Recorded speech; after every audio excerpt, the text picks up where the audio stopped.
Assalamualaikum and good morning everyone. I am Serenity Makunut. We are the reporter 2 in political science. Our topic today is the characteristic of sovereignty. There are 6 characteristics of sovereignty. The first one is the absoluteness. So, sa mga sovereignty sa isang bansa ay pinag-aaralan nila yung point of view ng absolute. Ginangko ni pinaka most important characteristic of mga sovereignty. So, kung sa authority, mga authority, mga sovereignty na mga pangyarihan na hindi daw sila nakikipagkompetensya sa isang agency o sa isang bansa. In reality ko, nasa kung sa mga sovereignty na ko na several limits factory ran ginawang sa costume, public opinion, power electric, and etc. So kung sa pinaka mga pangyarihang bansa ay hindi daw nila ini-ignore o binabaliwala ang word public opinion. Ginani first characteristic of mga sovereignty. Si kadwa na permanency. Ginapman na permanency na sa mga sovereignty na nasa sa puso nila o nasa sa kaluluwa nila yung pagkamatay ng kanilang presidente or kanilang mahal sa buhay. Kaya hindi mo maalis sa kanila o hindi nila makakalimutan yung mga pumanaw na mahal nila sa buhay. Kaya permanence yung tinawag nila. Yan ang ginani kadua characteristic of mga sovereignty. So ikatlo man na all-comprehensive and universality. So sa mga sovereignty sa isang bansa na pantay-pantay ko ng pagtrato nila kahit may makapangyarihan ng sa isang bansa na inindaw nila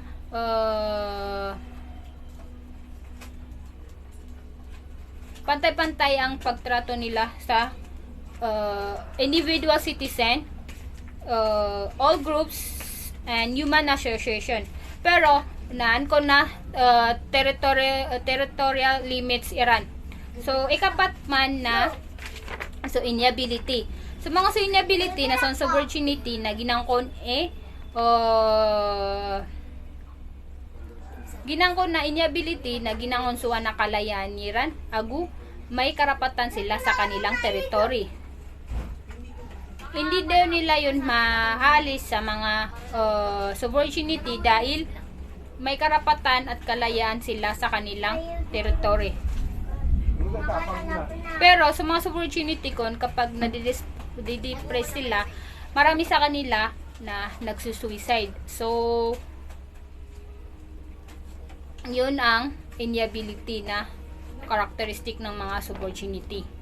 So ikalipmap man na exclusiveness. Ginaman na exclusiveness na natutukan mo talaga sa isang bansa yung mga talaga yung nangyayari sa kanila. So example yan na Palestine, di ba, na exclusiveness na nakita mo, napanood mo, natutukan mo talaga kung ano talaga ang nangyari, kung paano to inagaw sa kanila. So yun talaga ang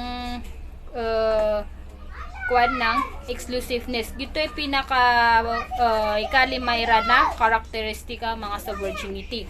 So ikanang man na indivisibility. Ginap man na indivisibility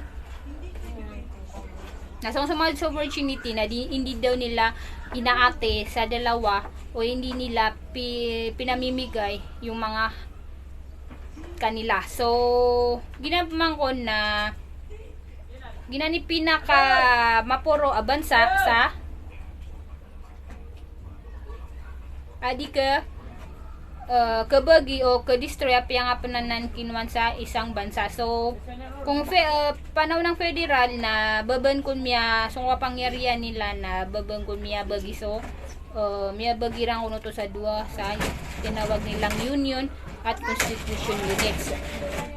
Ginani nam characteristic of mga sovereignty. There are another characteristic of sovereignty. Gyap man na the characteristic of sovereignty na gyap man sa mga nasa batas na o nasa na illegal na. So there are 5 characteristic of legal sovereignty. The first one is it is always definite, determinate, organized, praise, and no to law. Ikadwa na it may reside either in the person of a monarchy as in an absolute monarchy, or it may be vested in a body of person as in democracy, parliament, and Britain. Sikatlo na it allow has the power to declare in legal terms the will of the state. Sikapat na all legal rights emanate from the legal sovereign, and it can withdraw or annul them as it will. Sikapat na the authority of the legal sovereign is absolute, unlimited, and supreme. It is not subject to any control from outside the states. That's all for my report today, and that is my understanding. So thank you and wassalam. Okay, classification of sovereignty. The term sovereignty has been used in different senses. This leads to various kinds of sovereignty. We need briefly discuss them. Ang term na sovereignty ay madalas ginagamit sa iba't ibang senses. When we say sovereignty, ito ay pagkakaroon ng unlimited power over a country, means kaya niyang ikontrolado ang isang bansa, at ito ay nagiging dahilan ng iba't ibang halimbawa ng sovereignty, at ito ang mga ating i-discuss. Number 1, titular and real sovereign. Titular mean nominal or ceremonial, such as the British monarch or president or India, while the real sovereignty is one who exercise real power, such as the absolute monarch in the former day. Ang titular and real sovereign ay, when we say titular means pagkakaroon ng title o position pero wala siyang power para kumontrol tulad ng British monarch o president. Meron silang malaking position pero hindi pwedeng lang i-control. Hindi pwede nilang i-control, while yung totoong sovereignty ay nagkakaroon ng totoong kapangyarihan na pwedeng lahat niya i-manipulate tulad ng absolute monarch sa kasalukuyan ngayon. At number 2, legal and political sovereign. Distinction is also made between legal and political sovereignty. A legal sovereignty is one which has supreme power to enact law. Ang legal and political sovereign naman ay ang pagkakaiba ng dalawang ito ay talagang ginagawa. Ang legal sovereignty ay isa kung saan siya ay may supreme power to enact law. Meaning, ang ibig sabihin naman ng legal and political sovereignty ay may malaki siyang kapangyarihan para magsagawa ng batas, at pwede niyang manipulatin ang batas. Main feature of a legal sovereignty are: letter A, it is definite, determinate, organized, and non-to-laws. Definite daw siya means may certain limit, at determinate talagang kilala at maging pinagdesisyon na naka-organize, at non-to-laws kilala na pwedeng mawala. It is alone has power to enact highest law. Nag-isa daw ito na mayroong kapangyarihan para magsagawa ng malaking batas. C. Disobedience to legal sovereign will lead to punish. Ang C naman ay sumusuway sa kapangyarihan. Meron ang legal sovereignty na naglilid ng isang punishment. At punishment. D. All rights emanate from legal sovereign. Lahat ng rights ay nagmumula sa legal sovereign. Authority of legal sovereign is unlimited. Yung autoridad ng legal sovereign ay unlimited, kumbaga walang limit ang kanyang kapangyarihan upang mag-manipulate. Political sovereign stands behind the sovereign. In democracy, political sovereignty belongs to the voters. There are differences of opinion about the location of political sovereignty. Ang political sovereignty naman ay nakatayo sa likod ng legal sovereign, means kung walang legal sovereign, hindi ito mag-work o magagawa. Ang democracy political sovereignty ay may pagmamay-ari ng mga voters sa kanilang nakasalalay. Ang kapangyarihan ng isang tao may pagkakaiba ng opinion tungkol sa lokasyon ng isang political sovereignty.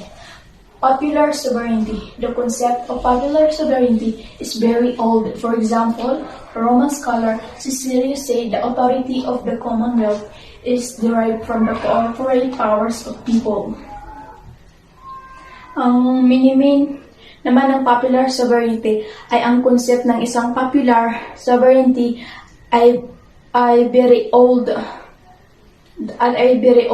Halimbawa daw ay si Roman scholar, sinabi daw ni Cicero na ang authority ng Commonwealth ay nanggagaling sa malaking kapangyarihan ng mga tao. At kumbaga, kung wala ang suporta ng maraming tao, hindi mo ito makukuha. De jure and de facto sovereign. A distinction is also made between de jure or legal. De jure sovereign is one who is legally recognized and is competent to issue command of state. Ang distinction ng ganitong kapangyarihan ay ginagawa ng de jure or legal sovereign. Ito ay kilala bilang legally organized at ang kanyang kompetensya galing sa mga issue pagdating sa mga command of state, pagbibigay ng mga otoridad. Conclusion. Sovereignty is the heart and soul of the state. Internally, it stands for the supreme authority of the state within territory and externally free from foreign or external pressure of interference. To sum it up, ang sovereignty ay ang puso at kaluluwa ng isang state. Ang kalooban nito ay stand para sa mga autoridad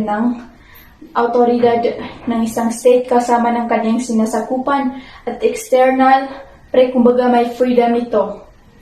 Pagdating sa kahit anong foreign o pagdayuhan ng mga pangyayari. At ang Austin advocate monistic absolutist concept of sovereignty. Scholars such as the Great, Maitland, and Durkheim, Barker, etc. Ang Austin naman ay tagataguyod ng monistic absolutist konsepto ng soberanya. Ang scholar nito ay tulad ng mga Great, Maitland, at Durkheim at Barker. Yun lang. Salamat. Assalamualaikum warahmatullahi wabarakatuh. Magandang araw sa inyong lahat, especially sa you, sir. Magandang araw po. Ako po si Norjehan, reporting the Austin Theory of Sovereignty or Monistic Theory of Sovereignty.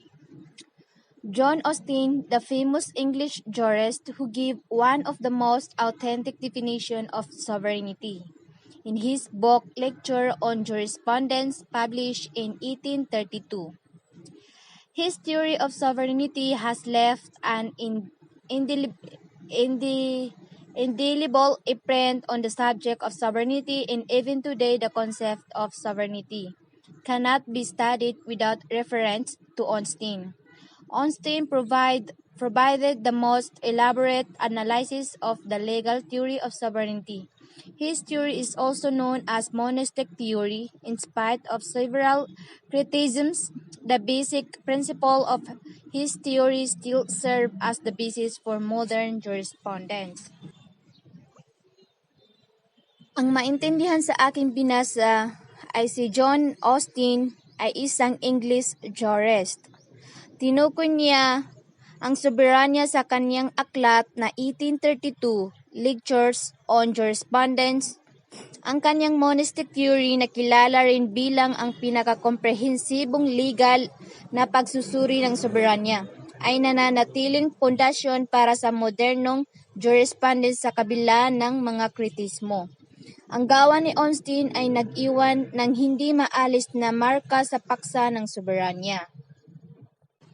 So dito naman tayo sa Ornstein theory is as follow. Ornstein's theory of sovereignty is purely legal or juristic. In simple language, it means that number one, in every independent political community, there exists a sovereign power. In other words, sovereignty is an essential attribute of an independent political society. Ibig sabihin, ang soberanya ay isang mahalagang katangian ng isang independenteng lipunang pampolitika.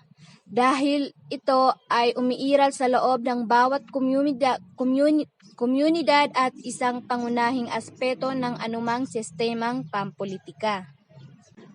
Pangalawa ay the sovereign is a determinate person or body of person. It cannot be an indefinite body or vague concept. Ibig sabihin, ang sovereign ay dinideterminate ng isang tao, person, or body of person. It cannot be indefinite body or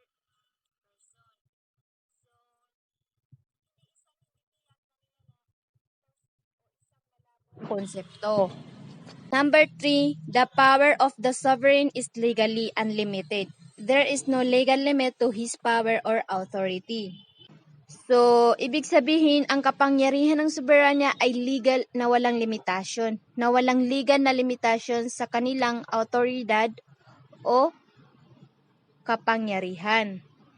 Number 4, the obedience rendered to the sovereign is habitual and not casual. Ornstein's thesis is that obedience to the sovereign must continue regular and undisputed and uninterrupted, but this obedience need not be from every member of the society. It is enough of obedience comes from the bulk of or majority of the population.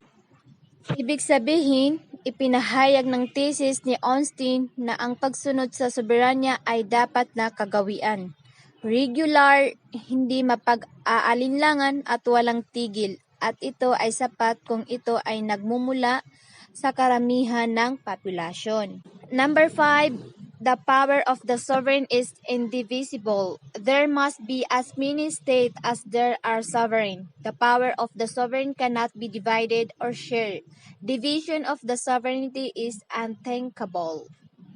So, ibig sabihin, ang kapangyarihan ng soberanya ay hindi mahati. Nangangailangan ng maraming estado o bilang mga soberanya at hindi maaring hatiin o ibahagi na ginagawang hindi maisip ang paghahati. The last but not the least, Ornstein theory, the command of the sovereign is the law. Whatever is not commanded by the sovereign cannot be considered as law. Obedience to the command of the sovereign is obligatory. Disobedience will invite penalty. Ang maintindihan doon, ang utos ng soberanya ay ang batas at anumang hindi sinusunod ay hindi. Ang obligasyon na sumunod ay sa pilitan at ang pagsuway ay maaring magresulta sa mga parusa. So, that's all the theory on sovereignty ni Ornstein Monistic theory of sovereignty. Muli ako po si Norjehan D. Citizenship is method of acquiring of citizenship. Citizenship may be acquired according to two methods. Birth. There are two practices which are observed regarding the acquisition of citizenship by birth, jus sanguinis and jus soli. Jus sanguinis is according to jus sanguinis. Sanguinis, a child acquires the citizenship of parents irrespective of the place of birth.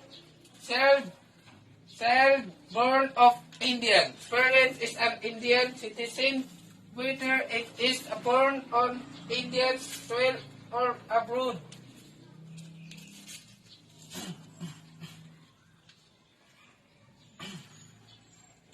Ayon sa jus sanguinis, ang bata ay nagkaroon ng citizenship dahil sa kanyang mga magulang, base sa pinanggalingan nila na bansa, kung saan sila ay tunay na tao doon at tunay na may dugong bansa. Sa madaling salita, ang isang bansa ay nagbabasis sa citizenship ng tao. Base lamang sa dugo na may pagkakahawig sila sa nasyonalidad. Nasyonalidad ng bansa. Halimbawa, may isang batang sinilang mula sa magulang na Pilipino na pinanganak sa bansang Amerika. Ngunit nang bumalik sila sa Pinas, may citizenship bilang Pilipino.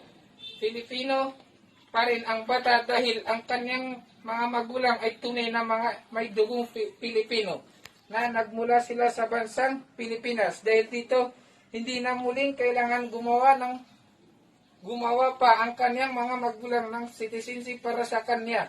Ang pagsasagawa ng Diyos sa ay kilala ito sa natural at logical na pamamaraan.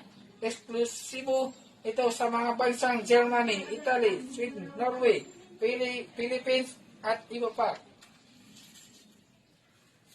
Usually, according to this practice, citizenship is determined by the place of birth and not by parentage. This is a practice is now not popular. Usually, ayon sa pagsasagawa sa citizenship ng usually, ito ay base lamang kung saan kahit pinanganak sa bansa at hindi pagkakaroon ng pagkakahawig ng dugo sa bansa na ayon yun sikat ito sa mga ilang dekada dahil ang mga ibang manlalayag ay may citizenship dahil sa mga lupang ari-arian na binili nila sa bansa na iyon. Dito nagbukod ng mga pamilya pero ngayon itong pamamaraan ay eksklusibo na obserbahan sa bansang Argentina.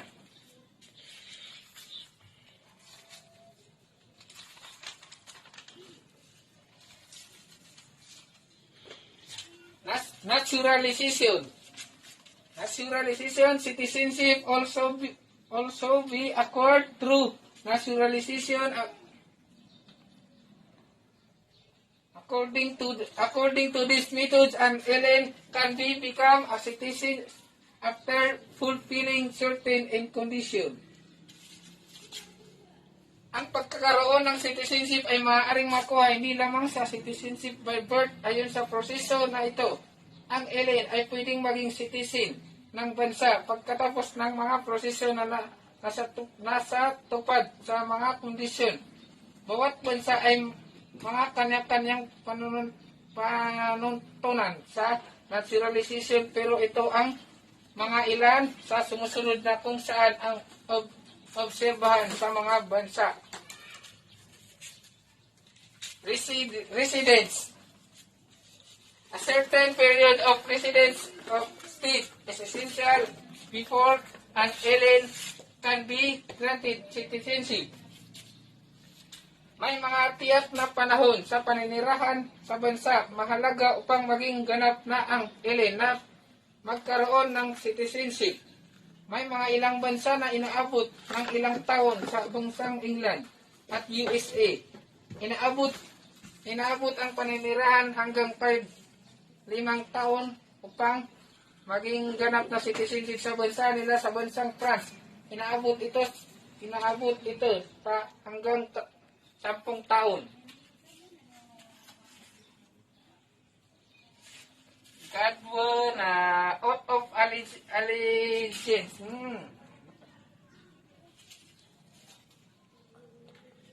Oath of allegiance is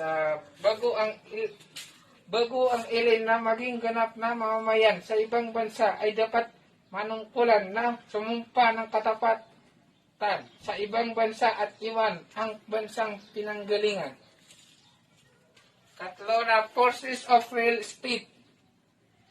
Forces of real estate. An alien who buy real estate of foreign land can get the right of citizenship if he sold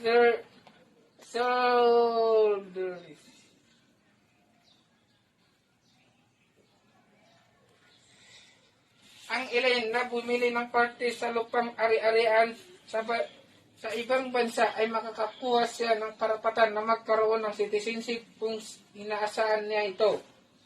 Sapat na service civil of military. An alien may be given right at citizenship if he renders service in another state.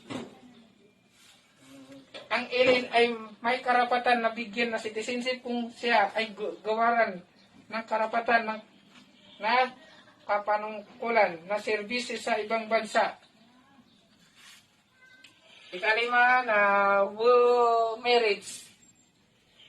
May marriage. Women acquired the citizenship of their alien husband. An English lady will acquire the citizenship of India. She marries an Indian. The condition of marriage in Japan, whoever is quite different Japanese women do not lose their citizenship.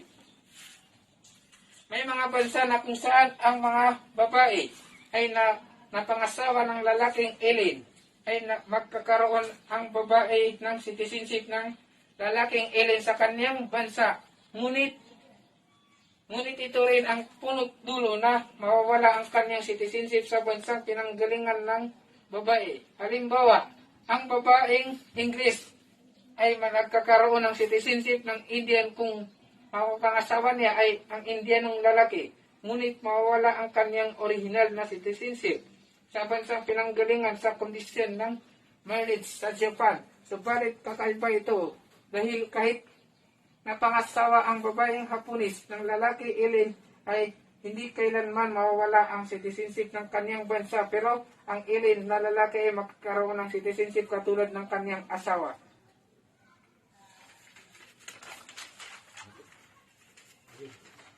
Loss of citizenship. Citizenship may be lost under the following condition.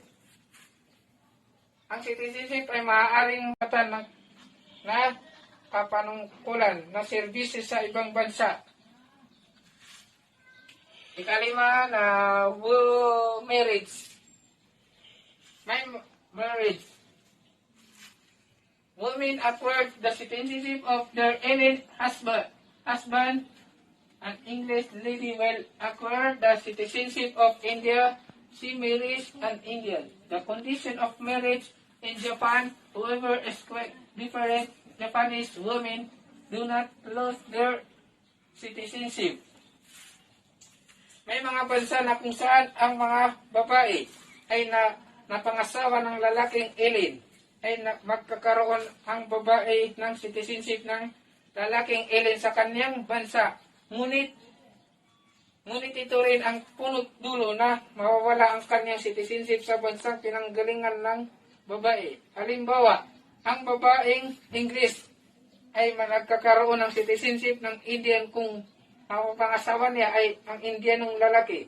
Ngunit mawawala ang kanyang original na citizenship sa bansang pinanggalingan sa kondisyon ng marriage sa Japan. Subalit kakaiba ito dahil kahit napangasawa ang babaeng Hapones ng lalaki alien ay hindi kailanman mawawala ang citizenship ng kanyang bansa, pero ang alien na lalaki ay magkakaroon ng citizenship katulad ng kanyang asawa.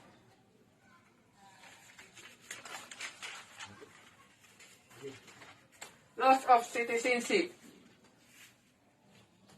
Citizenship may be lost under the following condition. Ang citizenship ay maaaring mawala sa mga alien na sumunod. Ang una ay renunciation. Renunciation is one may renew the citizenship of one's original state. Ang pagtalikod sa bansang pinanggalingan at naging citizenship ng ibang bansa sa pamamagitan ng pagsasagawa ng naturalization. Number 2, marriage. Ang babae ay mawawala ang kanyang original na citizenship kung mag-asawa siya ng lalaking alien sa bansang England. May mga sulong na sinasatupad upang mapanatili ang kanilang English citizenship sa babae na mag-asawa ng dayuhan. Ikatlo na acceptance of service, decoration, or faithful from a foreign state. May mga ibang bansa na binabawian sila ng citizenship kung sila ay tatanggap ng serbisyo, karangalan o titulo mula sa ibang bansa. Apat na long absence. In some states like France and Germany, citizenship who absent themselves from their state for more than 10 years may be lost their citizenship. May mga bansa katulad ng France at Germany, mga mamamayan kung saan sila ay mula sa kanilang bansa hanggang 10 taon o higit pa ay mawawala ang kanilang citizenship. Number 5, reason of belong. A person who is charged with treasonable activities may be deprived of his citizenship. Ang tao na siya ay pagbinintangan ng mga taksil na gawain o krimen ay maaaring mawala ang kanyang citizenship. Okay, everyone, I'm going to discuss what is liberty. So, liberty, from the word liberty, is derived from the Latin word liber, meaning free. Liberty is a necessary condition of rationality, action, and achievement. Ang kalayaan daw ay kinakailangang kondisyon ng katwiran, pagkilos, at tagumpay. Yes, achievement. To be faced, to be able to translate one's ideals into reality. Reality to actualize one's potentialities as a person. Ang ilang halimbawa ng mga kalayaan ay ang kalayaan sa pagsasalita, which is the freedom of speech. Ito ay maaaring ipahayag ng isang tao ang kanilang opinyon o sabihin ang gusto nila basta't ito ay totoo at hindi nagsusulong ng puot o nag-uudyog ng karahasan. Lucas regards freedom as being chiefly freedom from health, fear, want, arbitrary arrest from public opinion. So si Lucas regards that freedom bilang pangunahing kalayaan mula sa masamang kalusugan, sakit, takot, fear, want, kung ano yung gusto, arbitrary arrest, may kagustuhan, di makatwirang pag-aresto mula sa public opinion. So, we have characteristic features of liberty. Number 1 is liberty and freedom is synonyms. Like, yung liberty and freedom daw is magkasing kahulugan. Lahat kalayaan. Number 2 is liberty does not mean absence of restraints. It means acceptance of reasonable restriction. Like, yung kalayaan daw, it doesn't mean absence of restriction. Hindi nangangahulugan na ng kawalan ng pagpigil. It means acceptance of reasonable restriction. Pagtanggap ng mga makatwirang paghihigpit. Number 3 is unrestrained. Liberty means law of jungle. Like, pagka walang control, like, unlimited, ganun, unrestrained, sobrang kalayaan means law of jungle, like challenging. It was challenging. And number 4, liberty is opposed to a political subjection. It advocates independence for every nationality. Number 4, ang kalayaan daw ay salungat sa pampolitikong pagsasakop. Tinataguyod nito ang kalayaan para sa bawat nasyonalidad. Number 5, freedom means to do something positively. Ang kalayaan daw is nangangahulugan na gumawa ng isang bagay na positibo o gumawa ng isang bagay na mabuti. Na yung yung gagawin mo is resulta niya is mabuti, positive. Number 6, activities of the state and individual liberty are not opposed to each other. In fact, they are complementary. Number 6, ang mga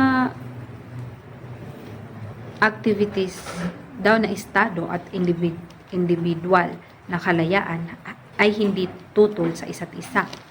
Like, sa katunayan, in fact, sila ay complementary. Number 7 is the law of the state protects freedom of the weak. Ang kalayaan daw ng mga mahihina ay dapat na pinoprotektahan ng batas ng estado. Okay?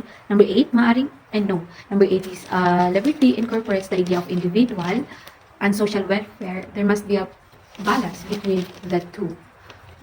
Maaring sinasama ng kalayaan ang idea ng bawat individual at kapakanan ng panlipunan, social welfare. Kaya dapat, maaring, ito ay dapat na mabalanse. Okay. Number 9 is, it is an essential condition. It is an essential condition for all around developments of human personality. Ito ay isang mahalagang kondisyon, essential condition, para sa lahat ng mga pag-unlad ng human personality. Number 10, liberty is associated with responsibilities. Ang kalayaan naman daw ay nauugnay sa mga responsibilidad ng ating buhay. Yes, it associated with responsibilities. It is number 11. It is a dynamic concept. It means changes with changing time, place, and condition. Kalayaan daw ito ay isang dynamic concept. It means ito ay ang mga pagbabago. Ito ay mga pagbabago sa pagbabago ng oras, lugar o condition. Lugar at condition. And the last one sa characteristic of features of liberty is, it is the responsibility of the state to create required condition for enjoyment of liberty. Like, responsibilidad daw ng estado na gumawa ng required na condition for enjoyment of freedom. Also, in liberty, we have a types of liberty. Number 1 is natural liberty. It means a total and complete freedom, lack of any restraint. This notion of liberty refers to the fact that man is by nature free. It is strongly advocated by Russell, who said that man is born free, but everywhere he is enchained. Nangangahulugan ito ng ganap at ganap na kalayaan o kawalan ng anumang pagpigil. Ang ideyang ito ng kalayaan ay tumutukoy sa katotohanan na ang tao ay likas na malaya. Ito ay mahigpit na itinaguyod ni Russell na nagsabi na ang tao ay pinanganak na malaya, ngunit kahit saan man siya magpunta, siya ay nakakulong. That is the man is born free, but everywhere, he is enchained. Base sa pagkakaintindi ko sa man is born free, but everywhere he is enchained. Sabi ni Russell is, parang, ang lalaki daw ay pinanganak na malaya, pero kahit saan siya magpunta, may nakasabit pa rin, nakadinaw, which is the chain.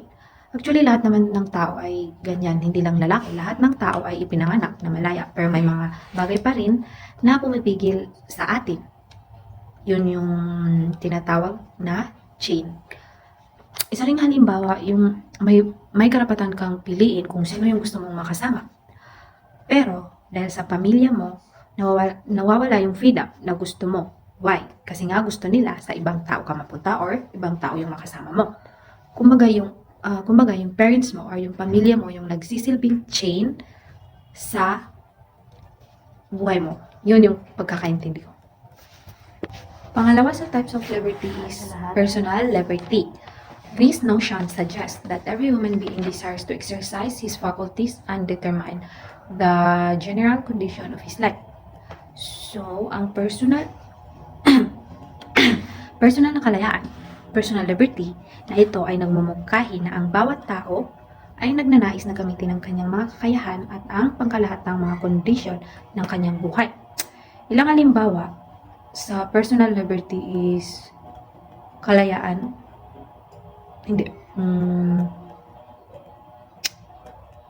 kalayaan mula sa paghihirap at kamatayan, karapatan sa kalayaan at seguridad at kalayaan sa relihiyon. Number 3 sa types of liberty is national liberty. It oceans national independence. National liberty stands for achievement of complete independence and subsequent sovereignty of the nation from the dominance of foreign country. Ang national liberty daw is ang pambansang kalayaan na kumakatawan sa pagkamit ng kalayaan at kasunod ng soberanya ng bansa mula sa pangingibabaw ng dayuhang bansa. Number 3 sa types of liberty is civil liberty. It means liberty in a social life.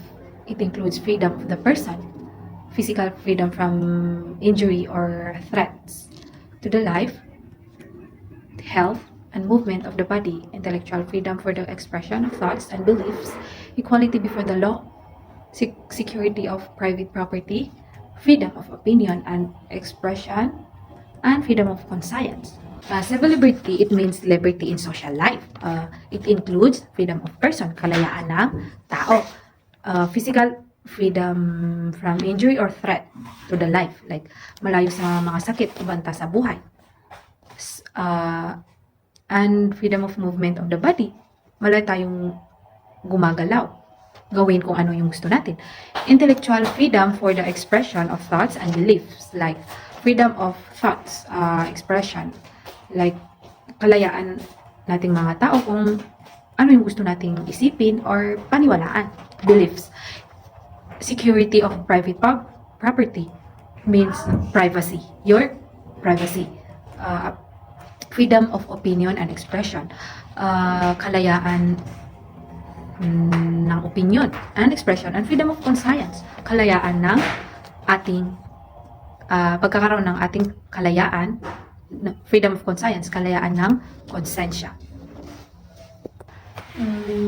Panglima sa types of liberty is political liberty. It refers to the individual's role, participation, and share in the administration of the state. Political liberty reinforces the duty of political obedience. Political liberty is often equated with the right to vote. The liberties of holding the views of political matters and for ventilating those views in public. So, political liberty daw ay kalayaang pampolitika na nagpapatibay sa tungkulin ng pagsunod sa politics. Ito rin ay kadalasang tinutumbasan ng karapatan nating bumoto, right to vote. Ang mga kalayaang magkaroon ng mga pananaw tungkol sa mga usaping politika at para sa pagpapalabas ng mga pananaw na iyon sa publiko. Ang halimbawa ng political liberty ay ang karapatang bumoto, yes, karapatang mahalal at karapatang punahin ang mga patakaran ng pamamahalaan. So the last one in types of liberty is economic liberty. It implies economic freedom wherein a laborer is assured of a just reward. It also implies the absence of economic inequalities which can become economic constraints. He further says that economic liberty implies democracy in industry. Yes, ang kalayaang pang-ekonomiya daw ay kung saan ang isang manggagawa ay tiniyak na isang makatarungang gantimpala. Kumbaga baga sa manggagawa is kahit maliit lang yung sweldo, is para sa kanya worth it pa rin yun. Like, malaking halaga na yun. Malaking halaga na yun para sa kanya. Yes, ipinahihiwatig din nito ang kawalan ng mga hindi pagkakapantay-pantay sa ekonomiya ay nagpapahiwatig ng demokrasya sa industriya. Isa pang halimbawa ay ng kalayaang pag-ekonomiya ay ang kalayaan mula sa pangangailangan at ang kalayaang makibahagi sa sama-samang pagsundo. Sa liberty naman, we also have restriction and safeguards of liberty. Like, absolute liberty is dangerous. It support the dictum might is right. Like, yung pag sobra daw ng liberty, absolute liberty, like, masyadong nasobrahan yung kalayaan is dangerous. Why? Kasi, sinusuportahan niya yung salitang might is right. And the might is right, meaning, might is right. The people who have power are able to do what they want because no one can stop them. Like, yung mga taong may mga kaya, may mga pera, mayayaman, kung ano yung gusto nilang gawin sa mga maghihirap, hindi natin sila kayang pigilan. Kasi, yun yung resulta ng absolute liberty. Kumbaga, unlimited liberty, ganun. Pangalawa is such unrestricted freedom is ultimately denial of equality along with the freedom of others. Yes, ang walang limitasyon ng kalayaan ay sa huli ay ang pagtanggi, like pagtanggi sa pagkakapantay-pantay kasama ng sa pagkakapantay ng kalayaan ng tao, freedom of others. And pangatlo is some of them are prevention of others, general public utility, equity, national unity, sovereignty, and etc.